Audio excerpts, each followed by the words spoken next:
جو آدمی بیت اللہ میں ایک نماز جماعت کے ساتھ ادا کرتا ہے اس کو اللہ تعالیٰ 1,00,000 نماز کا اجر عطا فرماتا ہے، اور جو آدمی آپ صلی اللہ علیہ وسلم کی مسجد نبوی میں ایک نماز جماعت کے ساتھ ادا کرتا ہے اس کو اللہ تعالیٰ 1,000 نماز کا اجر عطا فرماتا ہے۔ بخاری شریف میں موجود ہے، آپ صلی اللہ علیہ وسلم نے فرمایا صلاۃ فی مسجدی ھذا خیر من الف صلاۃ۔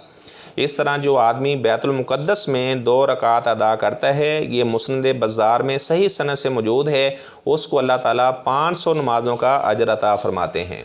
اور جو آدمی مسجد قباء میں 2 رکعات ادا کرتا ہے اس کو اللہ تعالیٰ عمرے جتنا اجر عطا فرماتے ہیں۔ یہاں پر محدثین نے بحث کی ہے کیا مسجد قباء افضل ہے یا بیت المقدس افضل ہے، تو انہوں نے لکھا ہے کہ مسجد قباء افضل ہے، کیونکہ یہاں 2 رکعات پڑھیں تو عمرے کا اجر ہے، وہاں 2 رکعت ادا کریں تو 500 نمازوں کا اجر ہے۔ پھر آپ دیکھیں جو آدمی ایک نماز جماعت کے ساتھ پڑھتا ہے اس کو 27 گنا نمازوں کا اجر ملتا ہے۔ 1,000 نماز کا اجر مسجد نبوی میں آپ نے نماز ادا کی ہے اس کو 27 سے ضرب دیں، پھر ایک نماز ہم ادا کرتے ہیں تو اللہ تعالیٰ 10 گنا نمازوں کا اجر دیتے ہیں، کیونکہ معراج کی رات جب تخفیف کی گئی تو اللہ تعالیٰ نے فرمایا کہ آپ کی امت پڑھے گی 5 نمازیں، میں اجر 50 کا عطا کروں گا۔ یعنی ایک نماز پڑھتے ہیں تو ہمیں 10 نمازوں کا اجر ملتا ہے، یعنی 1,000 کو آپ 27 سے ضرب دیں جتنا بنتا ہے، اس کے بعد پھر آپ 10 سے ضرب دیں، ایک نماز آپ نے مسجد نبوی میں پڑھی ہے تو اتنی اللہ تعالیٰ نے آپ کو نمازوں کا اجر دیا ہے۔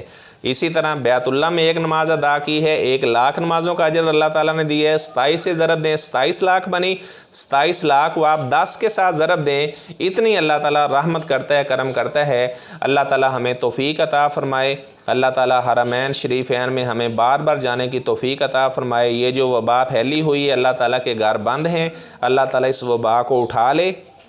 اللہ تعالیٰ کے گھر کھلیں، اللہ تعالیٰ ہمیں بار بار اپنے گھروں کی زیارت نصیب فرمائے۔ جزاکم اللہ احسن الجزاء فی الدنیا والآخرہ۔